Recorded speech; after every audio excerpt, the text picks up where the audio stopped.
Continuamos en Notimundo Estelar. Información inmediata. 5 días después de que la Asamblea Nacional aprobó la ley para el fortalecimiento de los sectores estratégicos de minería y energía, la normativa fue demandada ante la Corte Constitucional.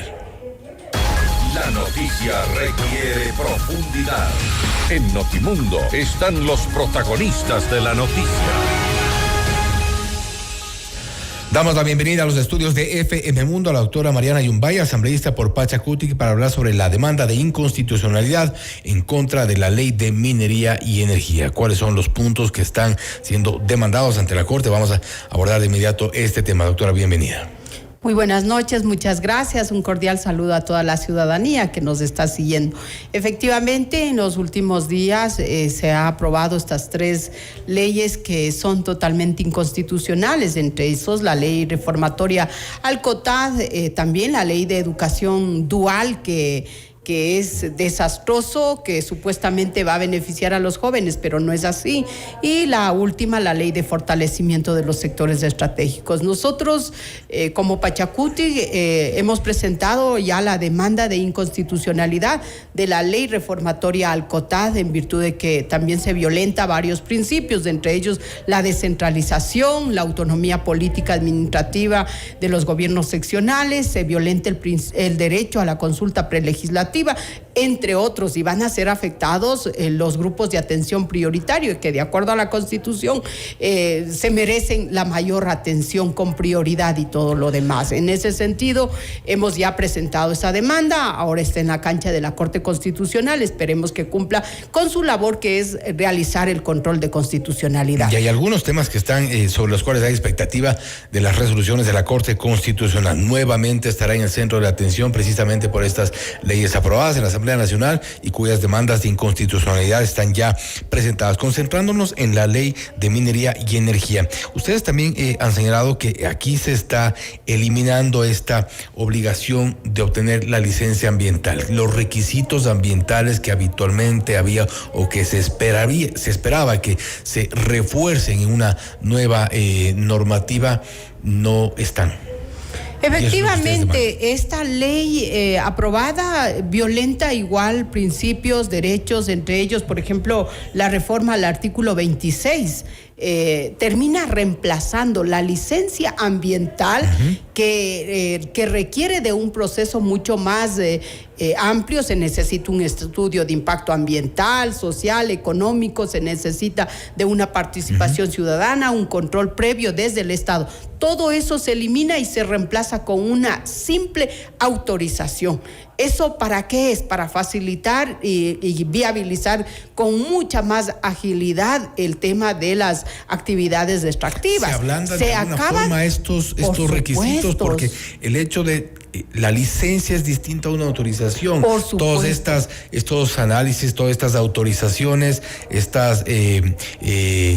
la consulta, por ejemplo, también tienen que ver con la poca fuerza que puede tener la nueva ley.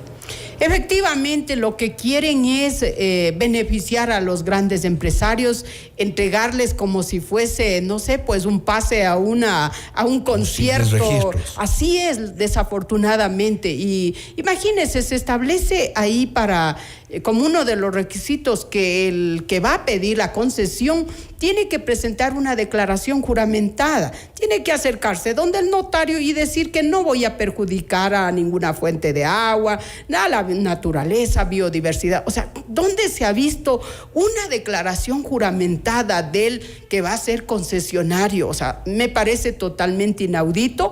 Se violenta también... ¿Demasiado permisivo quizá? Por supuesto, demasiado permisivo, y se termina violentando el derecho a la naturaleza, los derechos colectivos, y el Estado se vuelve en un promotor del extractivismo en lugar de actuar coherentemente con lo que manda la Constitución, cuidar la naturaleza, proteger los derechos colectivos, entre otros. Se violenta, imagínense, el derecho a la consulta prelegislativa. Pregunto al pueblo ecuatoriano, ¿dónde están los recursos naturales no renovables? Están en territorios donde están los pueblos, las nacionalidades, los campesinos, los agricultores. Y de acuerdo a la Constitución dice, si una ley va a afectar a aquellos, tiene que haber una consulta prelegislativa. O sea, se han ido por encima de aquellos. Pero se ha dicho que a través de estos mecanismos lo que se intenta o lo que busca el espíritu de la ley es combatir precisamente a las mafias, a la minería ilegal, a una actividad ilícita que está ganando lamentablemente terreno en grandes sectores del país. Mire, en la ley no hablan absolutamente de aquello. Y si quieren luchar y acabar con la minería ilegal, hay suficientes herramientas. Ahí, ¿qué es lo que falta? Una actuación desde las autoridades correspondientes. ¿Qué está haciendo el Ministerio de Minería? ¿Qué está haciendo la Agencia de Control? ¿Qué está haciendo las mismas Fuerzas Armadas?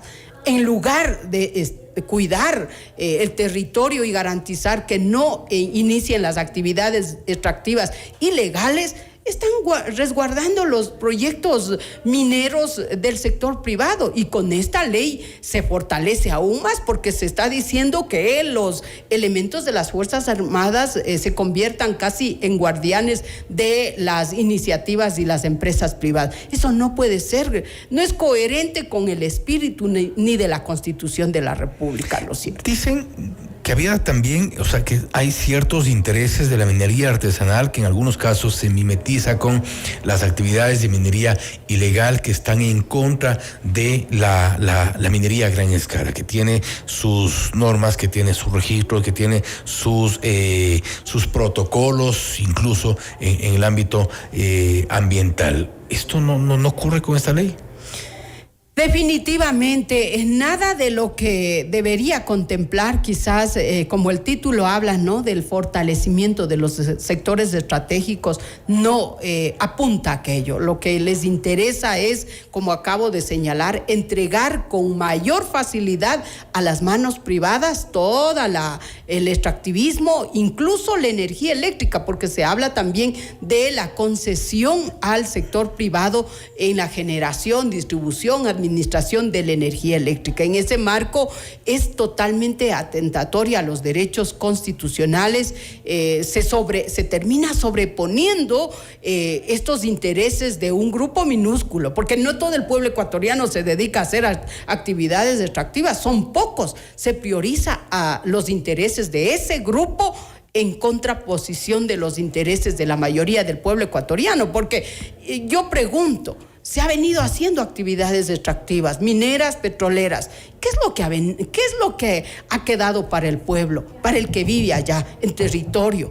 ¿Desarrollo? Nada que ver. Para los grandes empresarios sí desarrollo, pero para el pueblo ha quedado hambre, pobreza, contaminación.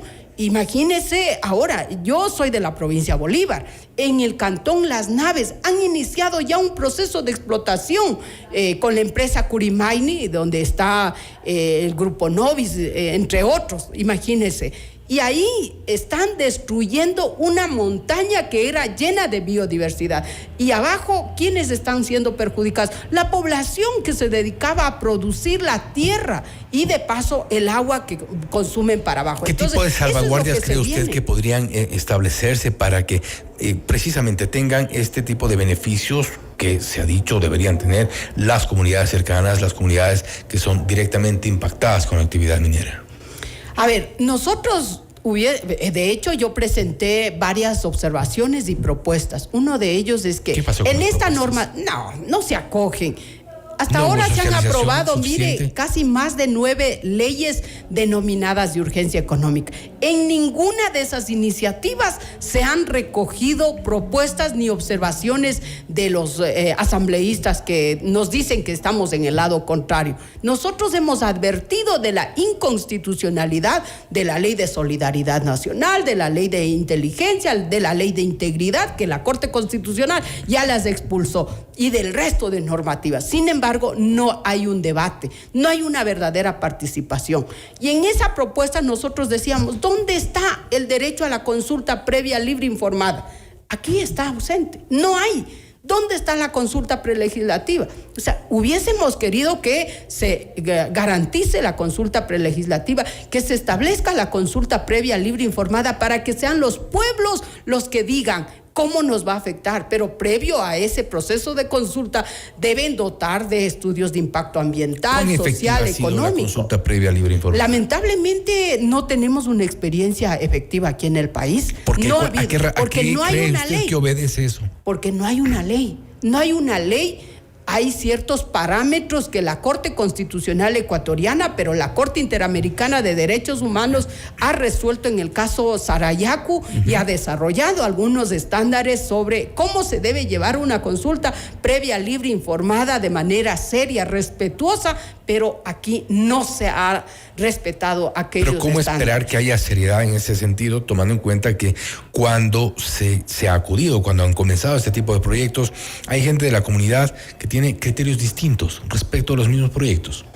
Bueno, precisamente para eso es el proceso de consulta previa, libre, informada, que es un derecho que no solo está en la Constitución, sino en los instrumentos internacionales. Y precisamente para eso, para escuchar todas las voces, es importante respetar este derecho que no está desafortunadamente en esta normativa. Y esperan también entonces la respuesta de la Corte. Bueno, todavía no presentamos, vamos a presentar en la próxima semana la demanda de inconstitucionalidad por la forma, por el fondo, y aspiramos que la Corte Constitucional actúe como garante del orden constitucional. Es lo que vamos a hacer. Vamos a ver la respuesta entonces, doctora. Bien, gracias nuevamente por haber estado con nosotros. Esperemos la respuesta de la Corte. Así es, muchísimas gracias. Confiamos todavía en la Corte Constitucional que cumpla con su labor, que es una demanda del pueblo ecuatoriano. Es el único órgano que todavía está gozando de una independencia. Gracias nuevamente. La doctora Mariana Yumbay, asambleísta por Pachacutic, hablando sobre la demanda de inconstitucionalidad en contra de la Ley de Minería y Energía. Noticias, entrevistas, análisis.